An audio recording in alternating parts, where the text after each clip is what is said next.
So, Mali has dropped French as the official language.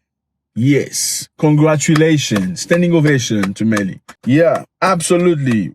We applaud you for that. First of all, I greet you, everybody. Thank you very much for being part of this. I appreciate you so much. I see you from all over the world. South Africa, I see you. Kenya, I see you. Zambia, I see you. Malawi, I see you. Nigeria, I see you. Ghana, I see you. Everybody. Sudan, I see you. UK, I see you. United States of America. Caribbeans, thank you very much for being part of this. I appreciate you guys. Before we start, let's do this so that most of our people can get this message and make our voice bigger. If you are new here, it's your first time and you've not joined the crew, please do so. Subscribe. It's with great pleasure that we exchange and develop each other. Let's go at it. So Mali is a beautiful West African country. If you've never heard of it, please put a map of Mali. For some of our people who don't know where Mali is, put the map of Mali and Africa so they can locate where Mali is. Beautiful people, beautiful culture, but also very strong people at heart. So for many, many years, Mali has been fighting very hard to try to get its independence back. But now I think the first step is being made. The first rocks are being placed in space where Mali is going to grow like never before. So now,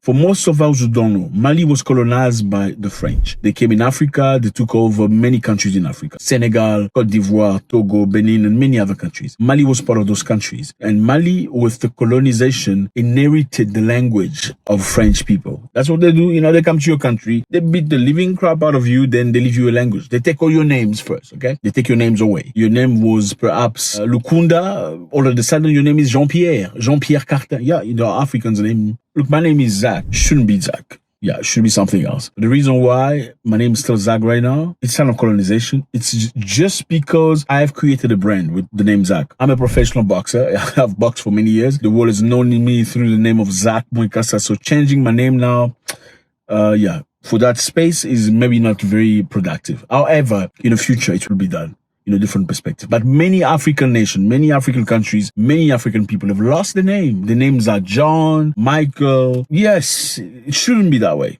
Because I've not seen, like President Mobutu of the Zaire used to say, he has not seen anybody in Israel call their name Mutombo or Kalenga. There's no Israeli whose name is Kapanga. But how do you call yourself Meshach, Shaddai? It doesn't make sense, right? So those are signs of colonization.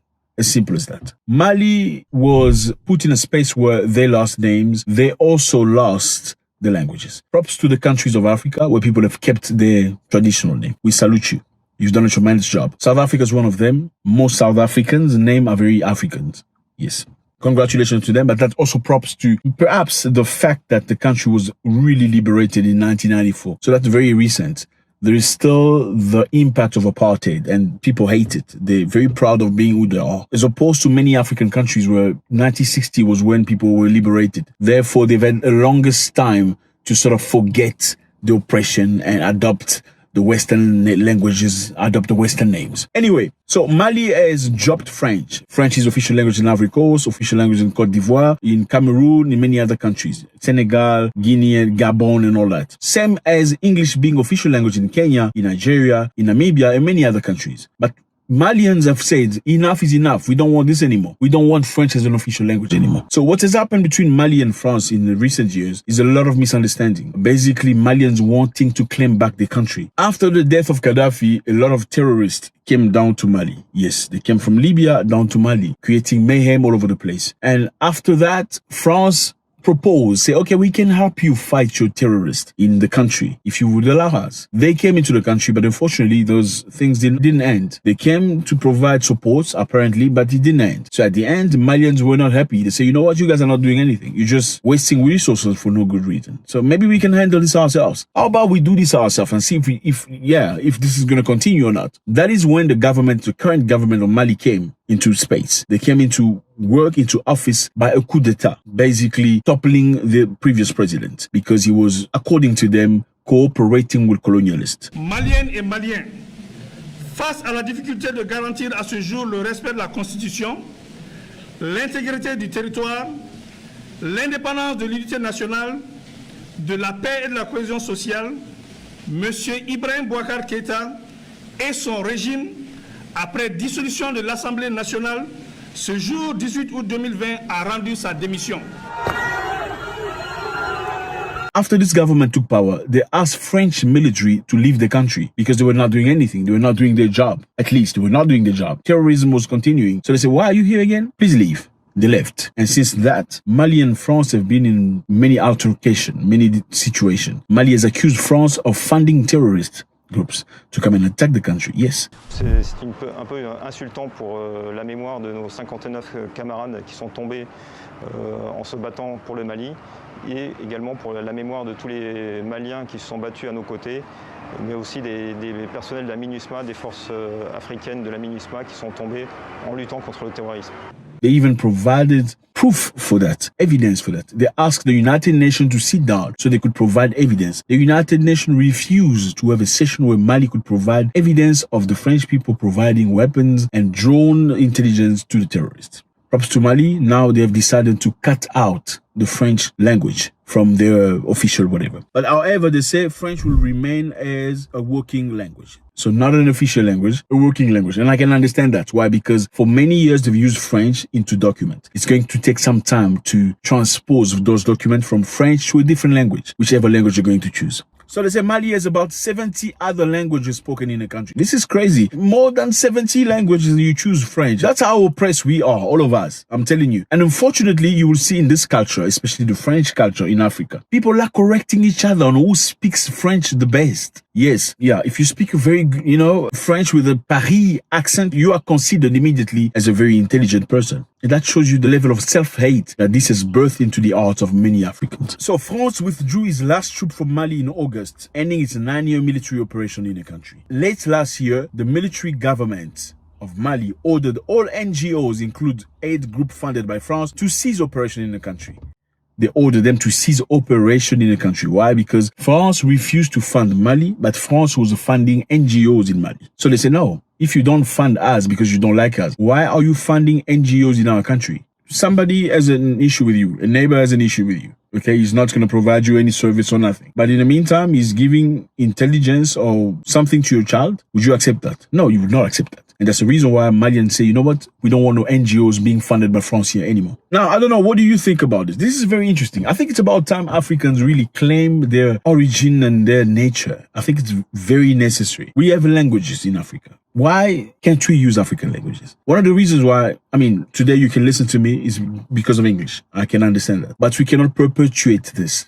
No. We need our own language. We need our own way of communication. We need our own language to reflect who we are. There is a language named Swahili. Swahili is the most spoken language in Africa. Over 200 million speakers all over the world, coming from Kenya, Tanzania, Comoros, Mayotte, Uganda, Rwanda, Burundi, eastern part of the DRC, Congo, some area of Somalia, some areas of Mozambique, Zambia, some point of Madagascar. It's a language that's widely spoken by Africans already. Yes, it has some influence of whatever. But Swahili is the language that's spoken. If you are from the Congo, you cross to Rwanda, you can communicate in Swahili. They will listen to you and understand you easily. If you are from Rwanda, go to Uganda, you cannot speak Ugandan language. You can speak Swahili. They'll understand you. If you are from Uganda, you go to Kenya. It's the same thing. Kenyans speak Swahili. So do Tanzanians. You know what I mean? So it makes it very easy. It creates one big block of people that understand each other. Swahili has 200 million, more than 200 million people that speaks the language.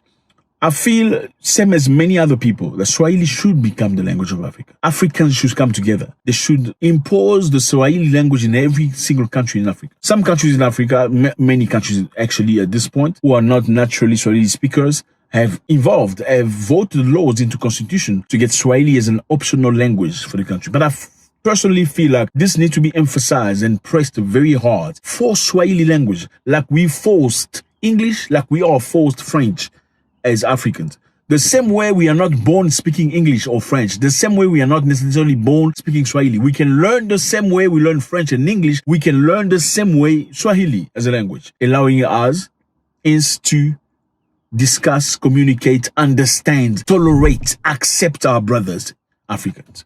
Because today you see in Africa, in some areas, Africans are ready to accept English people coming from Britain, or Americans because they speak English that they wish they could speak like. But they don't like other Africans because they don't even understand each other. Even though they are the closest brothers, they probably have very similar background and stories, but they have issues communicating with each other. And I think the first way to bond with somebody is communication. When you speak to somebody in the white man's language, he can understand you. Surely, you speak to him in English or French, they understand you. When you speak to them in his mother's tongue, you touch his heart immediately. Let me know how you feel about this, fellas. Is Swahili the language? Is this a good idea? How do you feel about Mali moving forward with dropping French as an official language? And let me remind you, the money that was used in Mali for many, many years, the CFA franc, was printed in France. Yes, that's the level of slavery that people still live in these years. But they've done some work about that. Let me know your take about this, how you feel about this. How do we come together? How do we manage this? Is Swahili the language we need to move forward to? Thank you very much. I appreciate you. Don't leave without leaving your comment. We want to read about you. We want to hear from you. God bless.